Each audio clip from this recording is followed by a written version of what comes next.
Assalamualaikum warahmatullahi wabarakatuh. Sahabatku, dimanapun Anda berada, pada hari ini saya akan traveling bersama keluarga tidak jauh ke Lembah Wilis, Madiun. Rutenya ini start dari Mauspati, tadi dari habis pengajian di Pojok Sari, pengajian akad pagi, langsung habis itu berangkat, ini mampir di Mauspati, sarapan di warung sederhana, habis itu berangkat ke Lembah Wilis, Madiun. Selamat beraktivitas, sehat selalu, semoga diberi keselamatan, kesehatan, keberkahan di setiap dimensi kehidupan yang kita laksanakan. Oke, mari kita ikuti perjalanan saya. Dah. Oke, di rumah makan sederhana di Mauspati.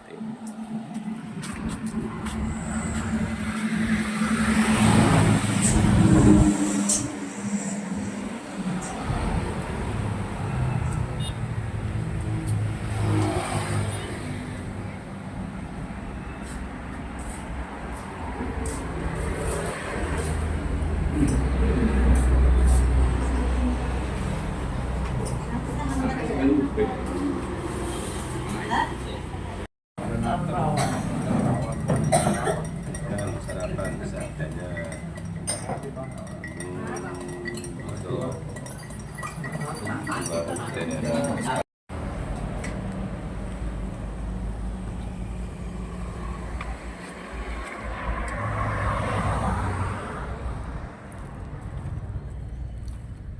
melanjutkan perjalanan ke Madiun.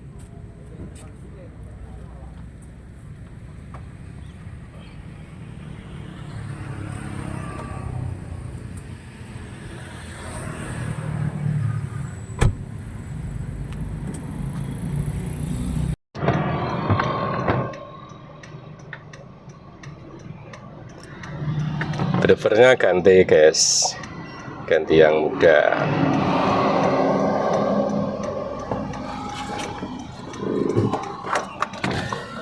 Ya, kok ini kleru, yang ini. Nah, madep ngalor sih.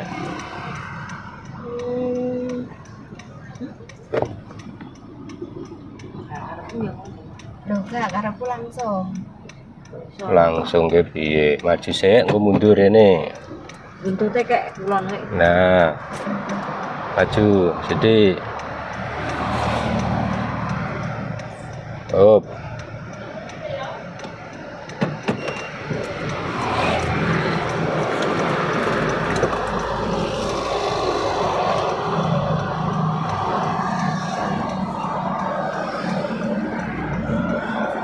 Up.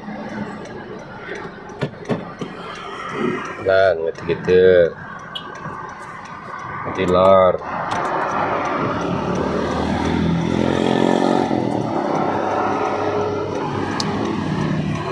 Maju dikit nggak apa-apa, biar kelihatan.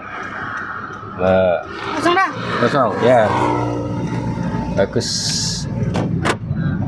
Bismillahirrahmanirrahim. Wala haula wala quwata illa billahi ta'ala. Bismillahi majriha wa mursaha. Ini lurus ya? Oh, belok kiri toh. Terus. Ya.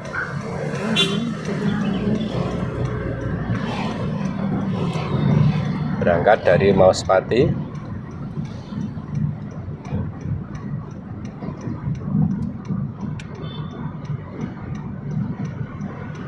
Iya, jalannya bagus sekali.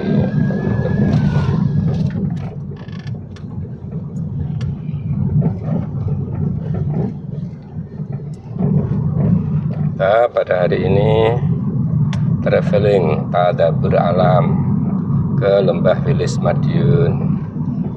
Drivernya Indun dan penumpangnya Umi ada di belakang dan saya sendiri. Kakaknya tidak ada, kakaknya sedang ada ya di Trenggalek bersama istrinya, bersama mertuanya untuk takziah di situ Bondo. Neng di Pasuruan, Pak enggak Probolinggo. Probolinggo ya.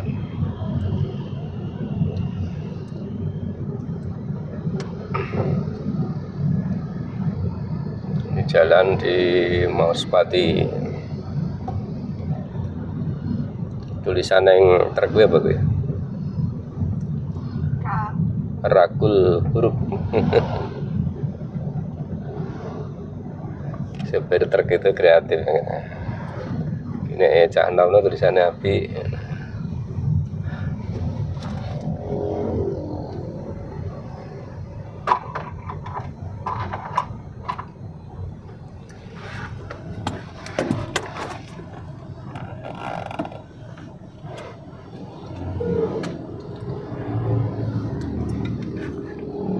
Tadabbur alam itu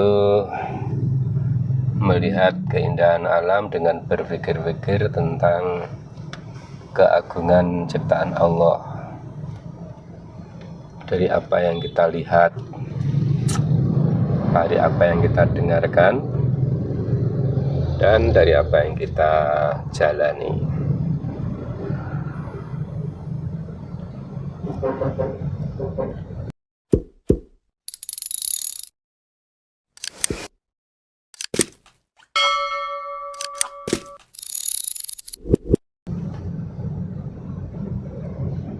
Terima kasih.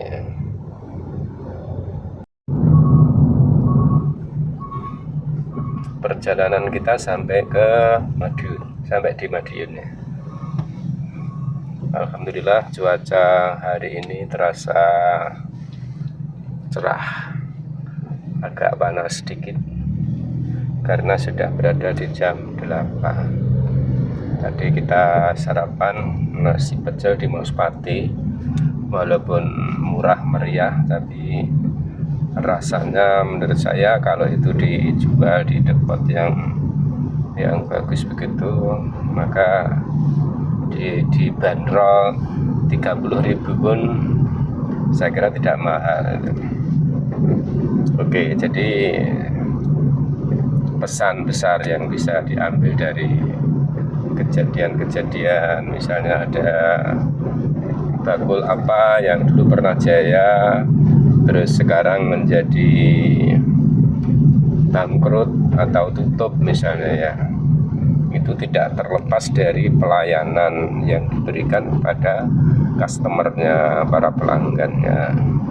Nah kalau kamu besok misalnya kamu jadi dokter gigi, sudah praktek begitu, apa upaya yang kamu lakukan agar kamu di dalam praktek sebagai dokter gigi itu bisa stabil lah ya, syukur-syukur bisa berkembang, setidaknya stabil, berkembang begitu. Menurut Anda apa yang kamu akan lakukan? Ya, sebagai penjual jasa, ya tentu. Dokter itu penjual jasa ya? Iya. Ya apa ya? Servis ya utamanya dokter gigi ya. Ya, kita dokter akan gigi, menjual, orientasimu pada dokter gigi ya. iya, kita akan menjual pelayanan, menjual jasa, ya servis kepada Pelayanan, pasien. Pertama ya komunikasi, tentunya, ya. pendekatan, komunikasi, hubungan pada pasien itu dibangun, karena biasanya dokter gigi itu kan dari mulut ke mulut gitu. Kepercayaannya itu bisa dibangun dari mulut ke mulut. Testimoni yang ditangani yang ada di mulut, yang apa namanya, beritanya dari mulut ke mulut. Ya testimoni ya dari satu pasien gitu, bisa mendatangkan ya pasien berikutnya gitu. Jadi harus membangun kepercayaan kepada pasien, membangun hubungan yang baik sehingga nanti pasien itu bisa syukur-syukur bisa seneng sama perawatan kita, balik lagi kalau mau perawatan, dan syukur-syukur bisa mengajak yang lain juga gitu. Terus apa ya yang perlu di-upgrade sebagai seorang klinisi atau praktisi dokter gigi itu ya kemampuan atau skill gitu. Apalagi dokter gigi itu sangat berkaitan erat dengan perkembangan teknologi, bahan-bahan gitu kan, kita biasanya kayak pakai bahan tambal atau apapun gitu, peralatan gitu, itu harus selalu di-upgrade gitu karena seiring berkembangnya zaman itu akan terus berkembang gitu, dan kita ya untuk menjadi profesional ya harus ya mengutamakan apa ya pelayanan terbaik, kemudian ya itulah puas pokoknya, pastikan kualitas. bahwa customer pelanggan itu puas Gitu. dengan pelayanan yang kita berikan kan gitu. Betul, ya harus belajar terus ya, meskipun sudah lulus, sudah jadi dokter gigi ya, keilmuan itu tetap bisa di-upgrade melalui contohnya seminar dokter gigi, terus course atau kelas, terus juga bisa ada namanya hands on itu praktik, jadi kayak kita diberikan materi dan juga difasilitasi untuk latihan praktik gitu. Terus juga bisa ikut simposium untuk mengupgrade ya keilmuan gitu, kayak kebaruan yang ada di bidang kedokteran gigi gitu. Itu harus terus di-update ya. Seperti itu. Terus yang lain?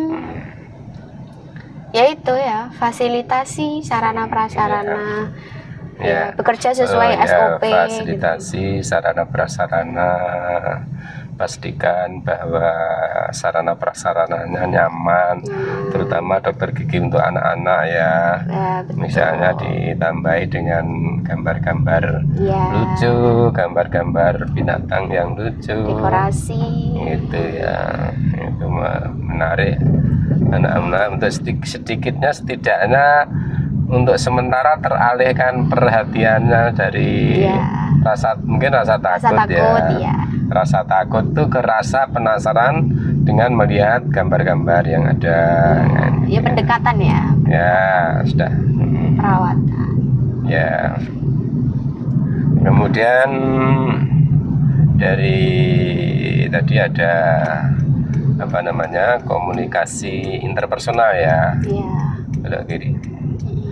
Komunikasi interpersonal itu adalah gampangannya omong-omongan atau menyapa pasien. Adakah itu misalnya diajarkan dalam kuliah itu, misalnya komunikasi verbalnya itu diajarkan? Di kuliah ada diajarkan. Misalnya apa? Gimana? Di belakang kanan ya. Misalnya bagaimana diajarkan gimana? Ini ya belakang. Iya. Ya pertama tetap ya pendekatan kepada pasien ya, sapa pasien dengan baik, maksudnya ya sapaan kepada pasien dengan baik. Terus misalnya kita perlu tahu misalkan ya panggilan kayak gitu, harusnya panggil nona atau nyonya, itu identitas kayak gitu itu perlu tahu dulu gitu, maksudnya apakah sudah menikah, apakah belum menikah gitu. Ya kayak gitu sih. Terus misalnya pembicaraan yang netral ya. Pembicaraan netral, gimana kabarnya, mbak aktivitasnya mbak, kayak gitu ya. Bahasa basi lah ya. Iya, bahasa basi itu senang juga itu pasien apabila disapa seperti itu ya. Jadi ada bentuk bahwa si dokter ini peduli terhadap pasiennya. Ya, tidak hanya tentang perawatan saja. Tidak hanya istilahnya jual beli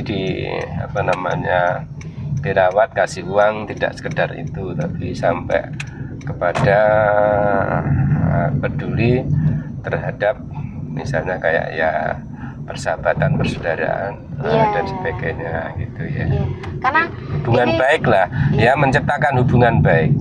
Jadi kalau saya konselor ini ya, konselor itu pertama itu misalnya menyapa ya, itu diajarkan dengan kata-kata verbalnya. Selamat pagi atau assalamualaikum, silahkan duduk, gitu ya. Terus menanyakan kabarnya, bagaimana kabarnya, baik-baik saja. Terus apa yang bisa saya bantu, apa yang bisa kita bicarakan pada hari ini. Biasanya gitu kata-katanya konselor itu seperti itu. Jadi apa yang bisa kita bicarakan hari ini. Sebelum itu kata-kata netral, misalnya tentang kata netral itu pembicaraan yang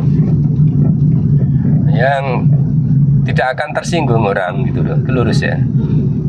Dari pembicaraan itu tidak akan tersinggung. Itu misalnya gimana kemarin Magetan hujan nggak gitu. Oh iya Bu Dokter hujan gitu. Deras sekali, dia bisa cerita tambah gini, dengarkan aja gitu ya. Misalnya itu kata-kata netral itu seperti itu. Jadi orang tidak akan tersinggung, oleh karena itu disebut kata-kata netral atau bahasa netral lah gitu. Itu dalam rangka menjalin hubungan baik. Jadi pertama itu setelah dipersilahkan duduk terus menjalin hubungan baik dengan berbicara netral kayak gitu. Kalau sudah gitu terus ada strukturisasi ini. Di konselor itu ada strukturisasi.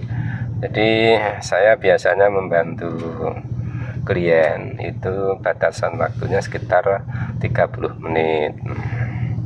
Setelah itu kita selesai, Anda bisa datang, kita bisa bicarakan lagi masalah kita di kesempatan yang lain. Ini lurus. Tugas saya adalah menolong Anda, membantu Anda. Lurus ya? Ya lurus. Tugas Anda menceritakan kepada saya agar saya bisa memahami permasalahan yang Anda alami. Itu ya. Itu namanya pembagian tugas itu. Nah, bahasa Inggrisnya apa lali aku. Jadi wilayah tanggung jawabnya seperti itu. Jadi bukan datang di konseling terus dia hanya duduk saja, tidak bisa jalan ini ya.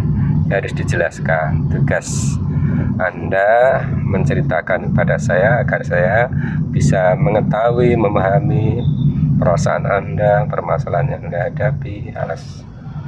Itu tugas saya, membantu Anda berpikir, menemukan solusi permasalahan yang Anda hadapi.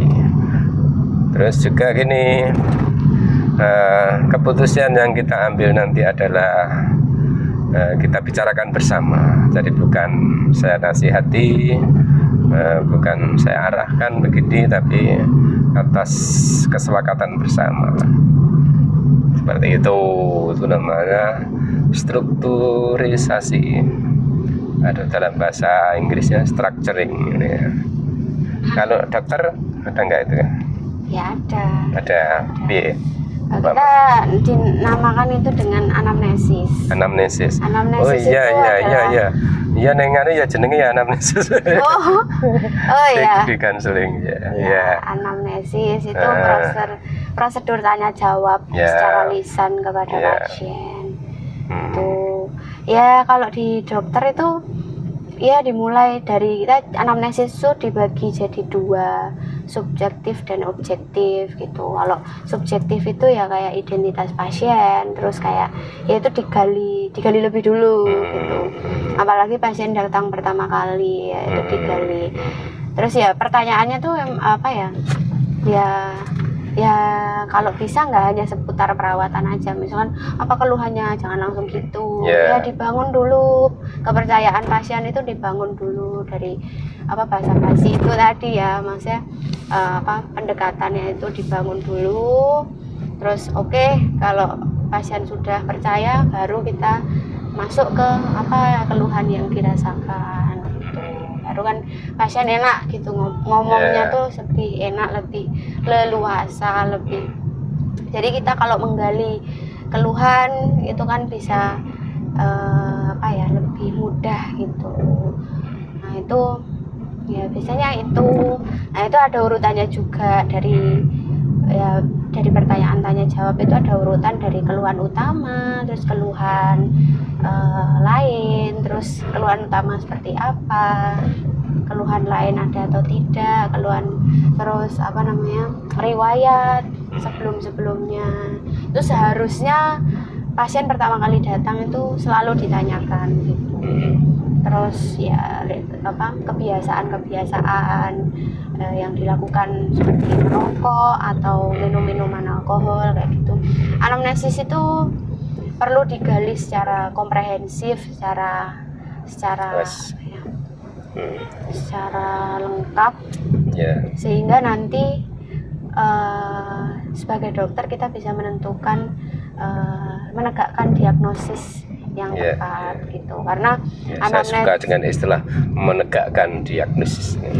Jadi diagnosisnya itu mantap, ini akurat. Ini kemana, lurus? Kanan. Oh kanan. Kanan. Ya, karena anamnesis itu bisa. Gue Google Map dah. Aja. Ya kita. Ya terus. Ya, anamnesis itu bisa menegakkan 70% diagnosis.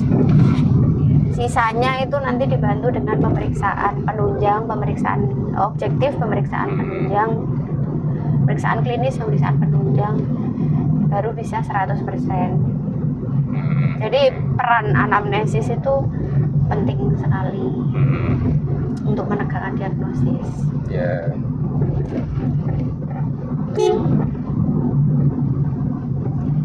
Sudah lah. Terus sampai pada diagnosis terus ditangani. Ya. Sesuai diagnosisnya, misalnya giginya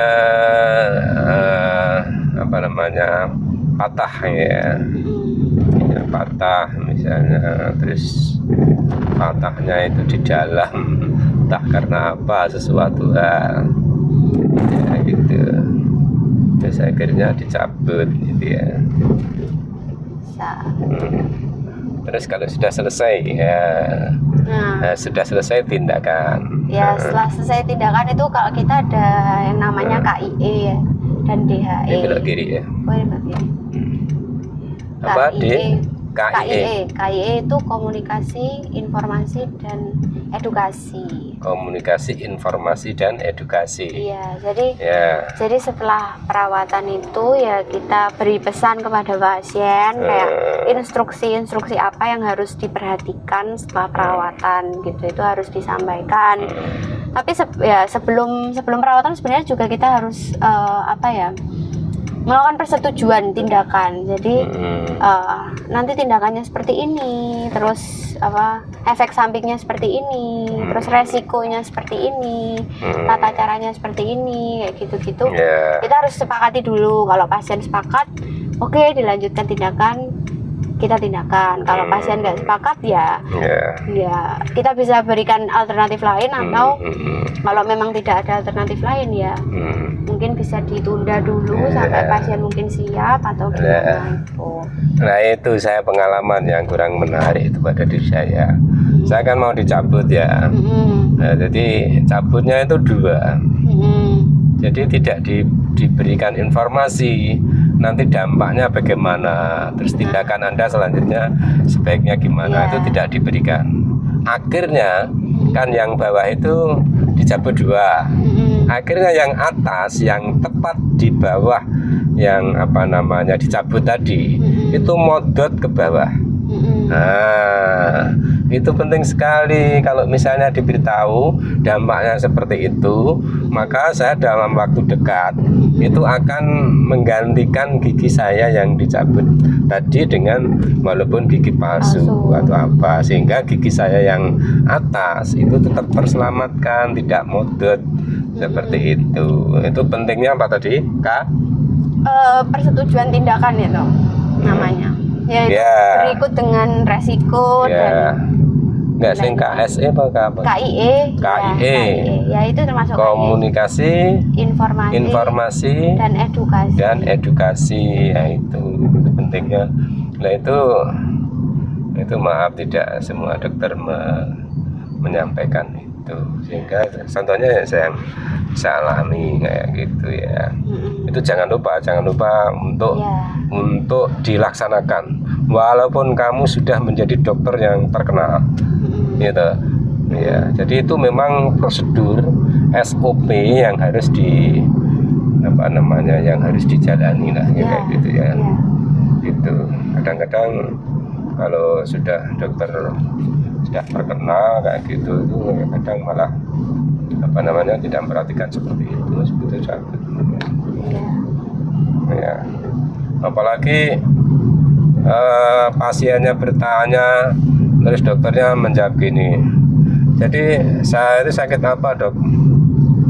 Tak jelas no ya orang paham. SGB SGB itu apa? Tak jelas no ya gak paham. Aduh. Kayak gitu. Ya itu. Terus SGB malah saya sendiri yang mencari itu. SGB itu apa ya? Tak cari di internet. Sindrom Guillain-Barré itu tulisannya itu. Itu bahasa Inggrisnya apa mine? Sindrom Guillain-Barré itu macamnya piye? Ya sindrom ini. Guillain kuwi, Guillain. Apa? Guillain, tulisannya Guillain. Ya itu biasanya nama penemu sindrom itu bisa gitu. jadi ya. Itu sindrom Guillain-Barré. Itu yang saya alami seperti itu. Nah, itu ya jangan seperti itulah. Walaupun ya dokter itu pinter ya, tapi pasien itu juga dihargai lah sebagai manusia yang juga punya rasa ingin tahu. Bahkan ya tidak menutup kemungkinan pasien ini orang pinter di bidangnya masing-masing kan gitu kan. Tidak semua orang itu pinter di segala bidang, tapi pinter di bidangnya masing-masing gitu. Harapannya kan seperti itu hidup itu. Jadi hidup itu tidak harus orang itu pinter tentang kelistrikan, tentang elektro, tentang antariksa, ya, tentang nuklir, tentang kedokteran, tentang masakan dan sebagainya. Tidak harus ya, atau tidak mungkin itu, bahkan tidak mungkin. Jadi menurut saya orang itu bisa pinter di bidangnya masing-masing itu sudah satu nilai plus seperti itu, dan harus menghargai, harus menghormati dengan orang-orang itu gitu aja.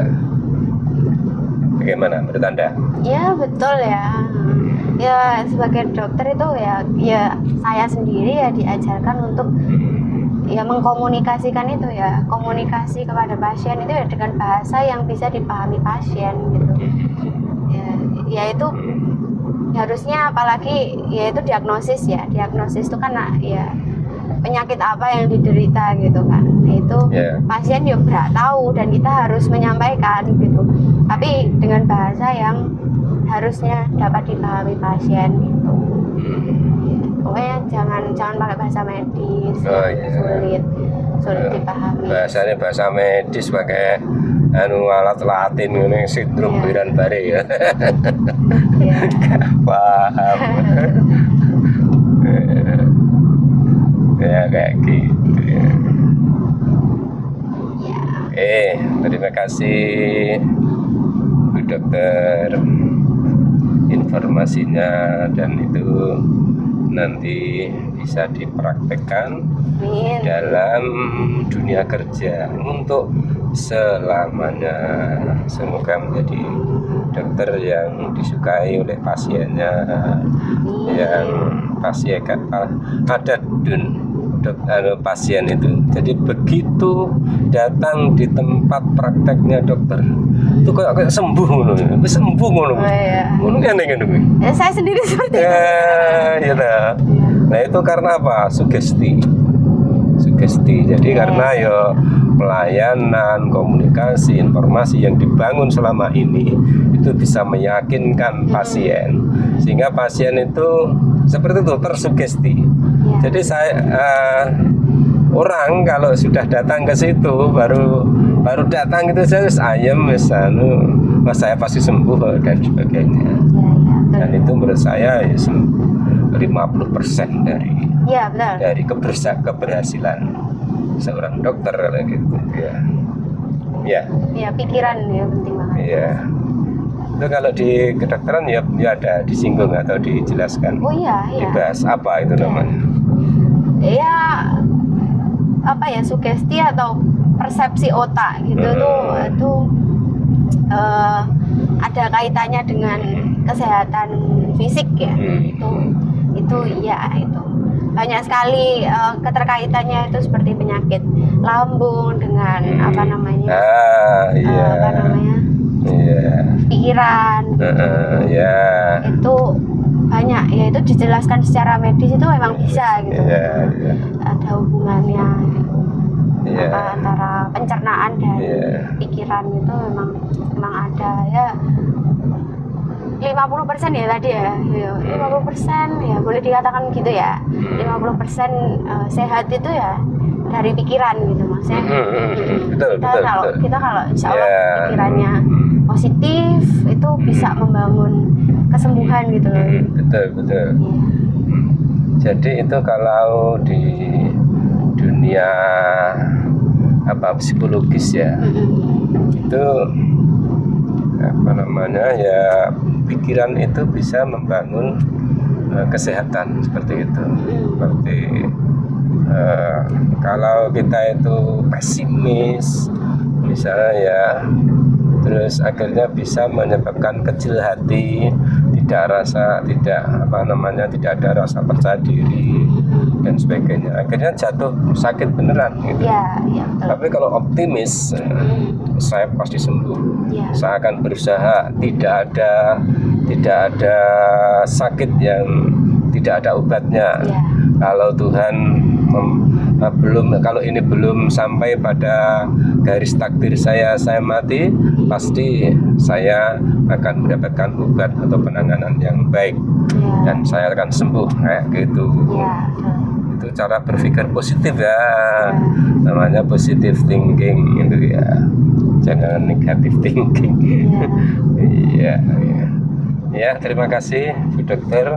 Perjalanan kita sudah sampai di Dungus ini ya, tidak terasa. Nanti kita lanjutkan topik kita di topik yang lain. Terima kasih Bu Dokterku yang cantik. Harapan saya kamu itu ya bisa menggabungkan antara teori konseling yang sedikit yang saya sampaikan kepada kamu dan ada diajarkan di kedokteran, tapi namanya apa ya, nah, itu betul-betul dipraktekkan. Tetap tersenyum, tetap tersenyum, jangan metutu jangan marah. Pasien baru datang udah misalnya karena berpikir yang salah atau karena pola makan yang salah atau cara gosok gigi yang salah, dimarahi. Wah, Pak itu kalau gosok gigi mana? Wah, itu salah, Pak. Salah ya Allah, Bapak kok seperti itu sih? Kok bodoh amat? Ya? Ada apa lagi bodoh-bodoh kan ya? Lurus ya. Itu jangan sampai. Jadi jangan sampai pasien itu dimarahi. Ya. Jangan, walaupun dia salah, walaupun dia keliru, walaupun dia katakan perilakunya bisa menimbulkan dampak yang fatal dari kesehatannya, tapi tetap dibangun rasa percaya dirinya, jangan dimarahi. Itu sesuatu yang harus tidak Bapak lakukan lagi, misalnya gitu ya. Bahasanya bukan bahasanya gitu, bukan Bapak itu salah, Bapak itu bodoh. Itu sesuatu yang harus tidak Bapak lakukan lagi, karena dampaknya akan seperti ini. Kalau Bapak menggosok giginya seperti itu, nanti gigi Bapak yang lehernya itu akan ada lubang, dan itu membuat lubang gigi yang dalam yang bisa menyebabkan gigi bapak patah. Nah, Iya. gitu. Bener salah ya. Hah? Nih, lain anu Google Map lah. Walah. Ya, kita cukupkan sekian ya. Ya. Apakah ini kita berada di jalan yang benar atau jalan yang salah? Ini SMA 1 Wungu, kayaknya tidak lewat gini. Jadi tadi itu yang belok kanan tadi. Kita cari tempat etret ya. Iya. Ya, podcast terus. Iya. Ya pemirsa, sampai di sini dulu. Kita lanjutkan nanti di episode berikutnya. Assalamualaikum warahmatullahi wabarakatuh.